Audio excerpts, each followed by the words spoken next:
Yeah, I'll react to that, sure. Okay. Hey, guys. Welcome back. Let's do it. How y'all doing? Good? Bad? If you're bad, that sucks. You'll be good soon. Don't worry. Let's go. If you're new to the channel, hello, my name is Connor. I am from Rhode Island, USA, New England. I like to learn about history through YouTube recommendations. Original link to the video, top of the description below. Right below that, link to the Discord. Just click on it. It'll send you right over. Love to have you. And right below that, the third link will be to my second channel, Mr. McJibbin, where I do more of the non-history related material. Let's do it. German Army, why no collapse? First time looking at this channel, I believe. Military history visualized. Let's go. If you are not ready to learn, you are in the wrong class. There's the door. Get out. Or just stay and chill. That's fine. Let's go. The Wehrmacht during the Second World War sustained 2 times the death. Sorry, this guy doesn't sound familiar, so this is my first time with this channel. Exciting. Go. The Wehrmacht during the Second World War sustained 2 times the deaths of the Imperial German Army in the First World War. Yet it did not collapse. Quite on the contrary, it fought until the bitter end. In 1918, in the face of a lost war, the German sailors did not want to leave again in 1918 for the honor of arms of the Navy and the naval idea. The German soldiers of 1944 were to take the offensive several more times, most recently on a large scale for the Wacht am Rhein, the Ardennes offensive, and where they no longer attacked, they defended until the end. Can I try to read that in German? Die deutschen Matrosen hatten 1918 ein Angesicht eines verlorenen Kriegs nicht nochmals für die Waffen der Marine und der Flottengedanken auslaufen wollen. Die deutschen Soldaten des Jahres 1944 sollten nach... Alright, sorry. Additionally, the Western Allies 2 times assumed that the Wehrmacht would collapse, yet it did not. The question is, why did the Wehrmacht not collapse? Before we look at the various factors, we need to get a better understanding of the severity of the losses sustained in summer 1944 by the German forces on both the Eastern and Western Front in a short amount of time. From June to August 1944, the Germans suffered 2 major defeats. The better known is the Battle of Normandy in the west. The lesser known but more important was Operation Bagraton on the Eastern Front, which led to the destruction of Heeresgruppe Mitte. On the Eastern Front, the Germans had about 589,000 deaths in that period, whereas on all other fronts combined, including the Normandy, German losses were around 157,000 deaths, according to Obermanns. So a total of 746,000 deaths in just 3 months. For some of you, those numbers likely make a severe impression, yet for some, they might be less relatable. Probably the best known German defeat in the Second World War was the Battle of Stalingrad. In November 1943, the 6th Army and parts of the 4th Panzer Army were encircled and ultimately surrendered in early February 1943. If we take the 3 months with the highest losses in this period, namely December 1942 to February 1943 for the Eastern Front, we get deaths of about 327,000 men. Be aware that those losses also include non-Stalingrad casualties. Yet the importance here is the overall scale. This means that the Germans suffered in summer 1944 each month on average 76% of the deaths they had sustained during the months of winter 1942-1943 on the Eastern Front. Or in other words, the Germans in summer 1944 suffered almost 2.3 Stalingrads in terms of deaths. Yet even after these major losses, the Germans kept on fighting. At the end of November 1944, General Eisenhower called upon the combined chiefs of staff to examine new methods of deception and propaganda in order to overcome the immense resistance and unbroken morale of the Wehrmacht, else faced with prolonged and bitter fighting. So how did the Wehrmacht maintain its cohesion to survive such major blows? Especially considering that since winter 1942-1943, Germany and the Wehrmacht sustained a large amount of defeats and setbacks like Stalingrad, the loss of the Afrika Korps, sometimes called Tunisgrad, the failed offensive at the Kursk salient, the following. I really want to learn about, so his first point about the losses of German losses in World War II compared to World War I, how it was twice as much in World War II. I really want to look into the surrender process of the Germans, or just the surrender of the German army in World War I, because it seems as if they I don't know the exact situation. I mean, I know in World War II, Germany were lacking resources and whatnot. I don't know if it was just as grim in terms of resources, the outlook for Germany in World War I, but it seems like World War I ended when, in a strange time, especially with so much death and tough fighting.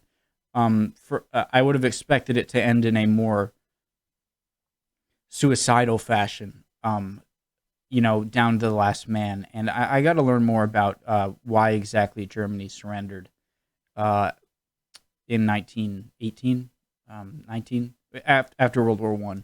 Sword offensive and the surrender of Italy, among various others. For this we look a bit at cohesion and related aspects. There are various definitions of cohesion. I will take the definition from this US Marine Corps paper as a foundation. There are 4 types of cohesion: horizontal cohesion among peers, vertical cohesion from subordinate to leader, organizational cohesion within an army, and societal cohesion between an army and its society. Cohesive units fight better, suffer fewer casualties, train better, do not disintegrate, require less support, and provide members with a higher quality of life. Cohesion's central requirement is personal stability. In other words, horizontal cohesion is created by shared experiences, both negative and positive. It results in trust among the men. Vertical cohesion is built by leaders understanding, caring, and leading their men.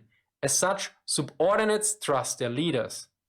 Organizational cohesion is a bit more abstract. It is about soldiers relating to the military organization, hence stories, symbols, ceremonies, traditions, and other overall culture of a military organization are key. If a soldier can identify himself with his force, there is organizational cohesion. Societal cohesion is similar to organizational cohesion, yet on the national level. This is achieved if the soldiers feel that their contributions are valued by society and that the force supports national policy. If you think this is overly complicated... No, so one horizontal is between soldiers fighting with each other and making that trust. Vertical is the trust in the command structure. Organizational is just a general idea of fighting for Germany or insert any nationality or whatnot. And then societal, just everyone in different areas, military and whatnot, working together. That makes sense. Supports national policy. If you think this is overly complicated, well, here's the simple version. 4 brave men who do not know each other, wrote Adam Dupik in his combat studies, will hesitate to attack a lion. 4 less brave men, but knowing and trusting each other, will do resolutely. Speaking of 4 brave men, let us start with the primary groups.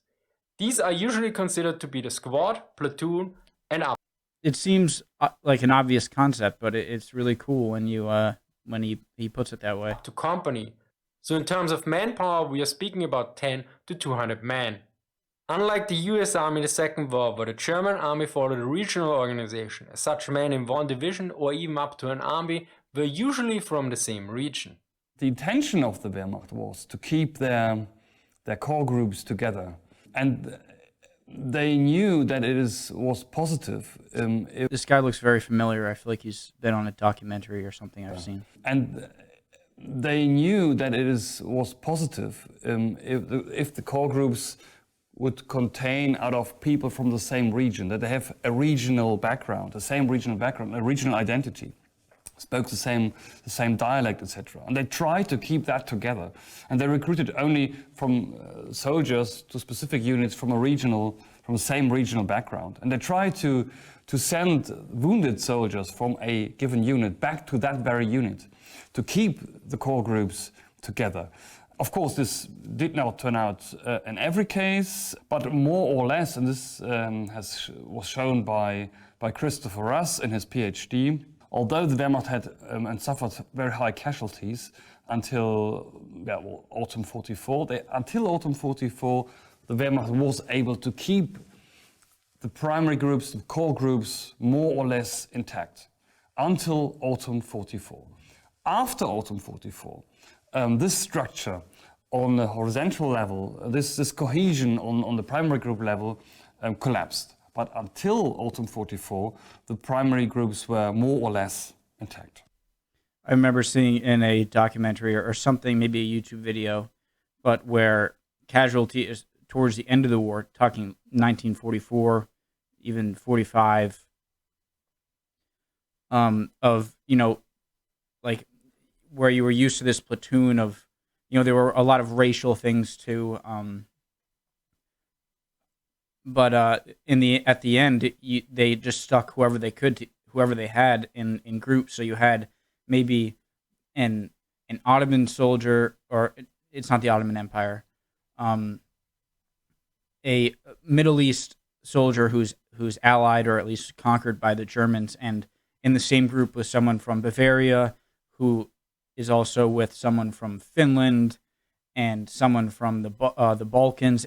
And so they just didn't have the same sort of relationship, I guess, than if you had, 5 people from Bulgaria, or 10 people from Bavaria, from northern Germany, from other conquered areas like Denmark, or from, I know Finland was allied for a bit. So I remember hearing about that.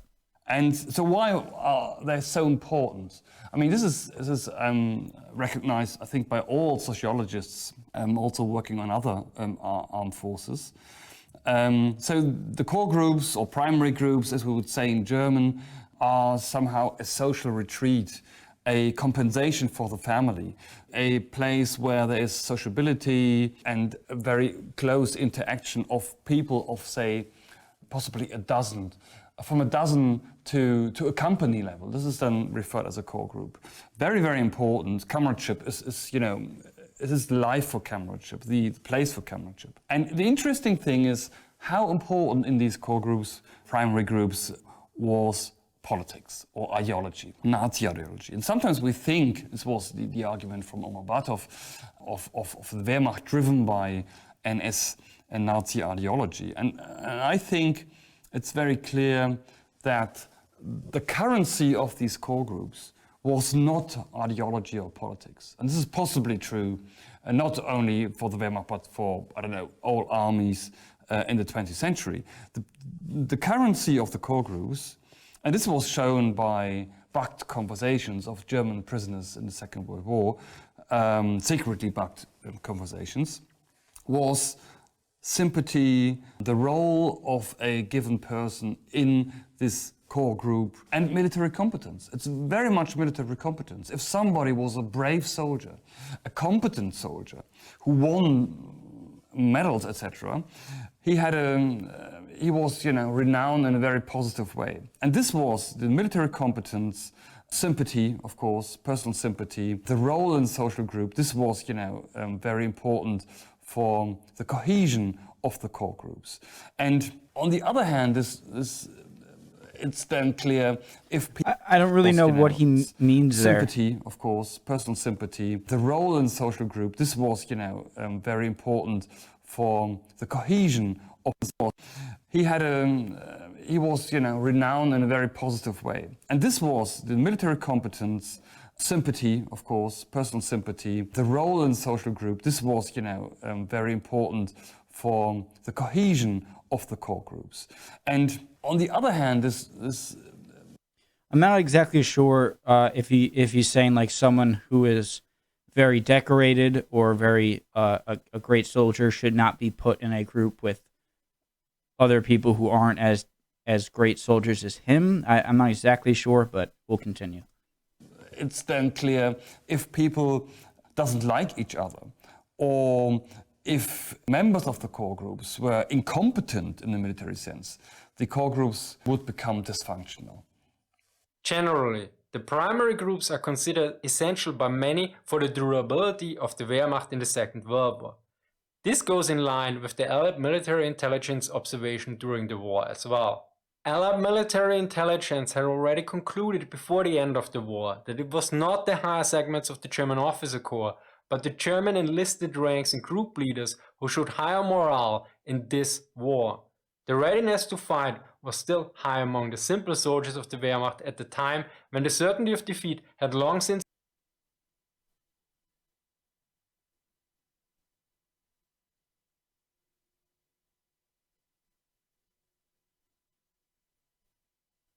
entered the military elite. Which brings us to the next level. That makes sense.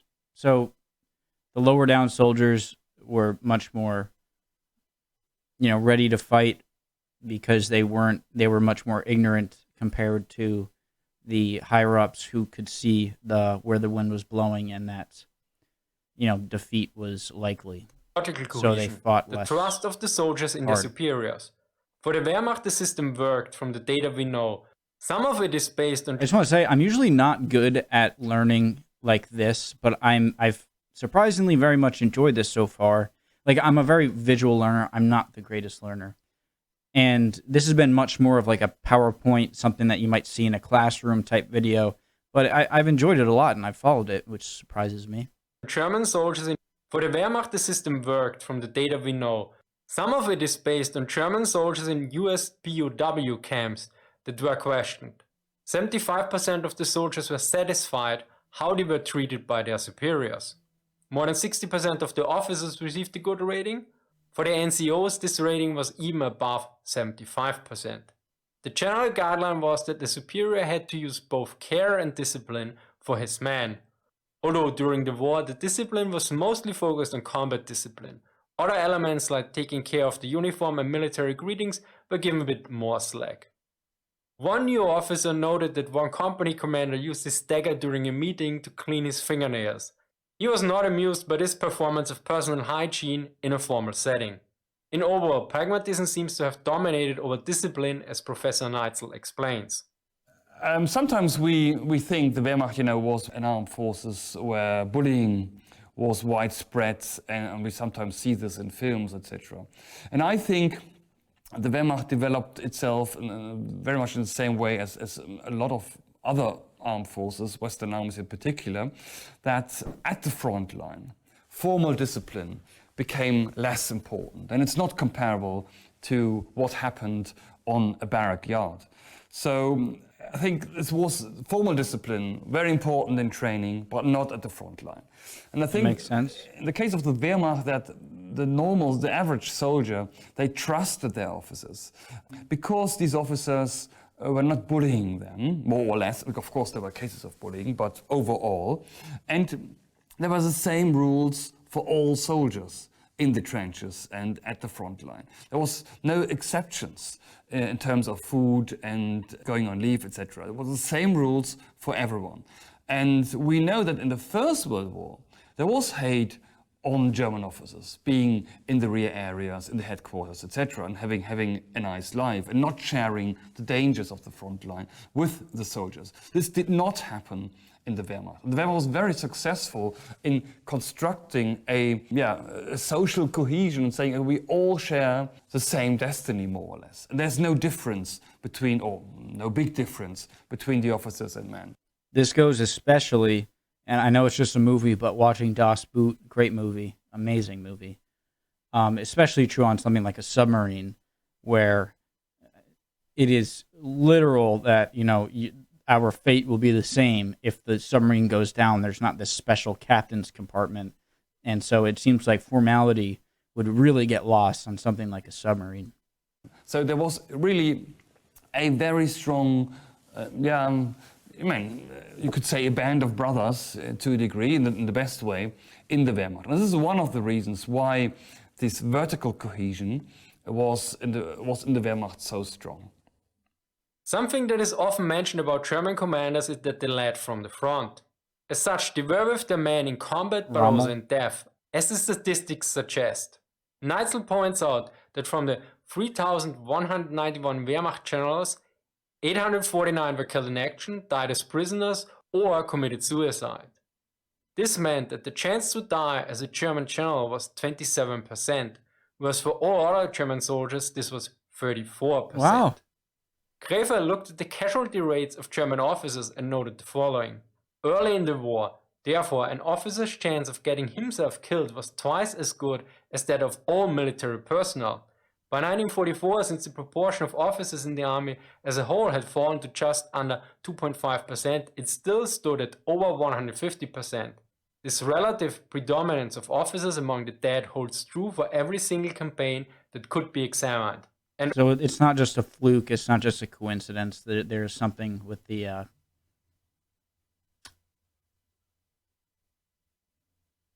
how German, you know what I mean, how they handle themselves, the German officers. also for individual units.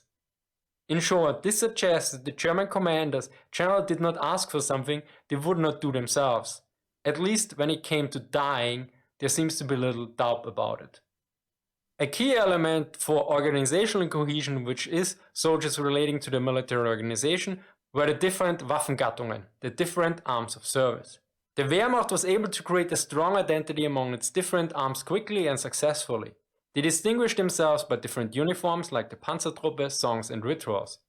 In contrast to the Imperial German Army in the First World War, the Wehrmacht focused more on creating various elite formations, like the motorized divisions, yet also panzer divisions, Fallschirmjäger and Gebirgsjäger, the mountain units. So much like what I saw with, was it the Marius reforms? Yeah, I think it was, where different legions would see each other as sort of rivals with other legions. Obviously, they're on the same team, but in battlefield, kind of, it would promote this sense of bravery and purpose, knowing that you want to prove to other legions or prove to your legion that you did enough to put your legion ahead of other legions.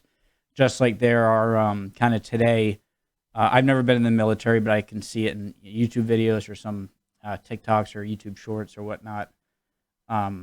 Military of just there's clearly a sort of rivalry between branches, between Marines and Army, Coast Guard, Navy, Air Force. According to Neitzel, these various arms are a fundamental element in stabilizing the system.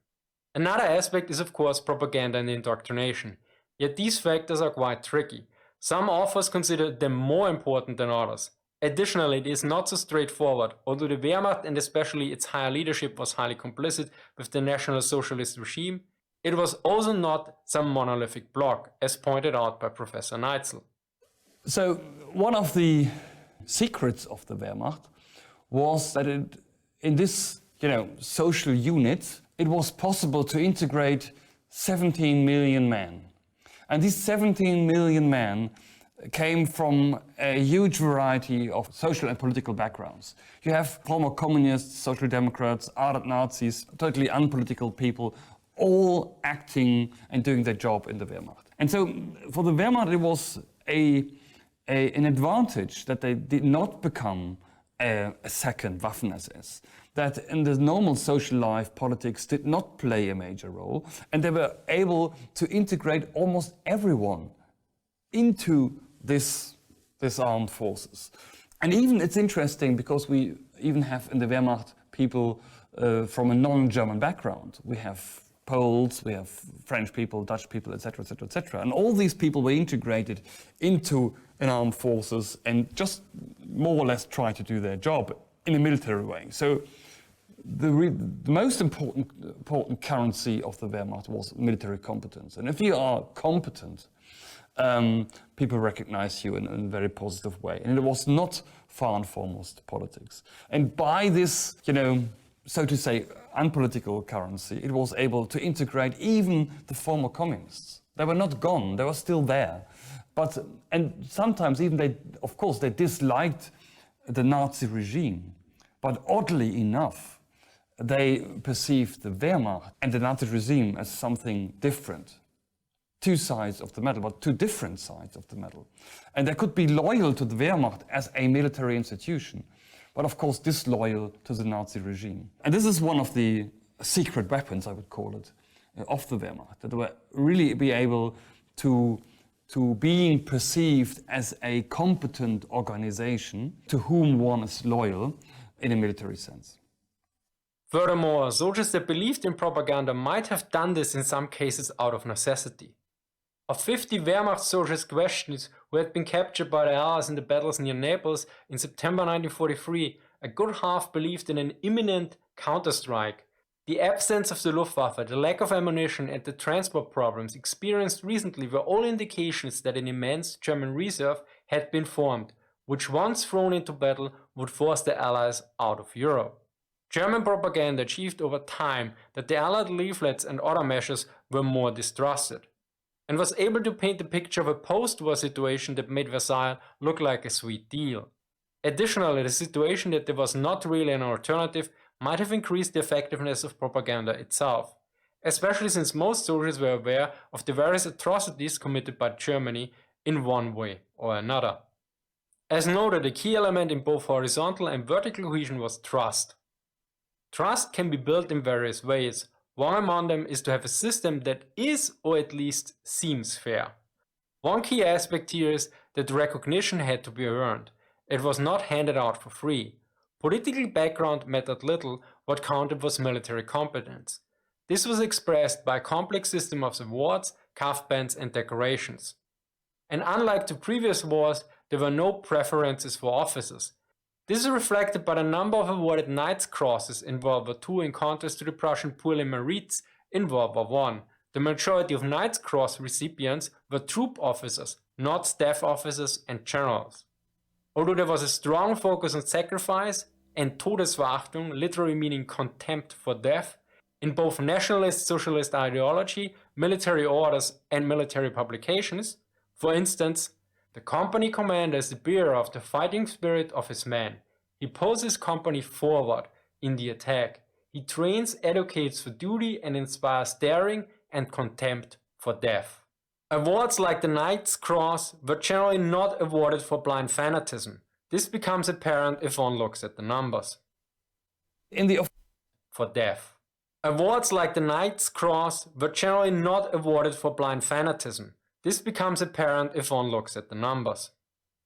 In the official language of the Nazi regime, of course, the sacrifice was very important. And of course, there were numbers of speeches from Hitler saying you have to sacrifice yourself, you have to fight to the last bullet, and you have to die on the battlefield, blah, blah, blah, more or less. Interestingly, if you look at the Knight Cross and the Knight Cross holders, it's interesting that only 7% of the Knight Crosses were awarded posthum.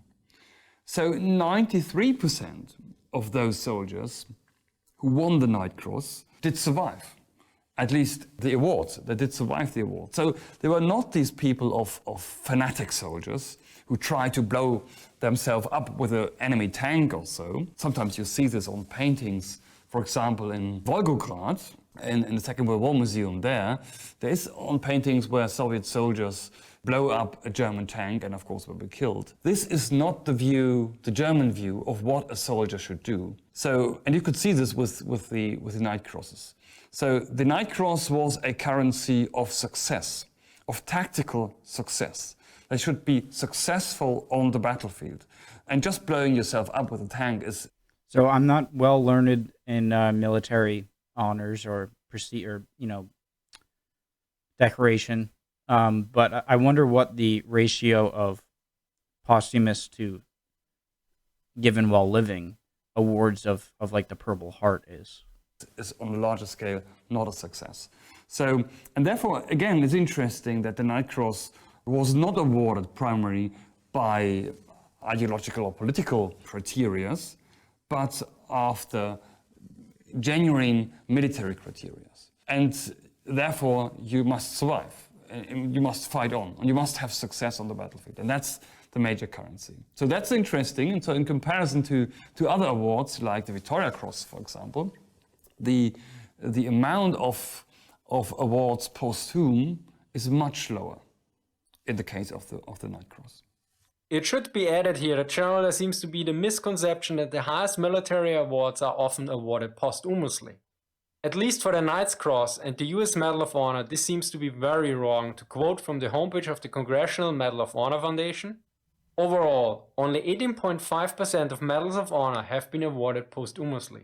Okay. Note, this number is an overall and not limited to the Second World War. But back to the Wehrmacht. It is crucial to note that the influence of these factors would diminish over time. Since fall 1943 there was a clear downward trend. About the same time the Nationalist Socialist Leadership Officer was introduced. Although the summer of 1944 did not lead to the collapse of the Wehrmacht, and Eisenhower mentioned the resistance of the Wehrmacht even in winter 1944, Neitzel notes a downward trend no later than August 1944. Particularly for 1945, there were various examples when German soldiers still defended, yet the willingness to attack was severely diminished. As a reaction, in 1945, the number of death sentences and kangaroo courts increased dramatically. As with some previous points, we make a comparison to the Imperial German Army of the First World War, yet unlike to previous examples, this time the Wehrmacht had a far worse track record. In World War I, only 150 death sentences were issued and only 48 of those were executed. In contrast, from 1939 until the end of 1944, the Wehrmacht executed 9,732 death sentences alone. It is assumed that in total around 15 to 20,000 were executed until May 1945, which also clearly shows that the majority of these happened in the last months of the war. To conclude, the Wehrmacht, albeit numerous major defeats throughout the war, did not collapse. It was able to maintain its cohesion for the most part. This was due to the ability to maintain a stability. Just regards to these, The majority. The deaths compared, I think a lot of it has to do with the fact that the Second World happened after the First World War. I know that seems very simple and obvious, but after the First World War, there never been a war like this before, and the second time around, after the whole feel betrayed by the Treaty of Versailles and by the Western Allies, I think it was much more of an idea of there's no third chance. It's win or do whatever you can to win now, or go down with the ship. Much unlike what it was in World War I, and I think that makes the fanaticism much higher and the willingness to kill people who you think are harming the military cause at all much easier. Of these had numerous major defeats throughout the war did not collapse. It was able to maintain its cohesion for the most part. This was due to the ability to maintain a stability in its smaller units, which served as primary groups and the home of the soldiers. Another aspect was that the generals, officers, and especially NCOs were perceived as competent. Similarly, the casualty rates of officers were higher than those of regular soldiers. Whereas even generals had a significant death ratio, namely a chance of being killed of 27% compared to 34% of the overall soldier. The different arms in the Wehrmacht, with a complicated system of uniform and badges, allowed in combination with rituals and other measures to create an identity that bound the men to their respective arms, but on a larger level also to the Wehrmacht.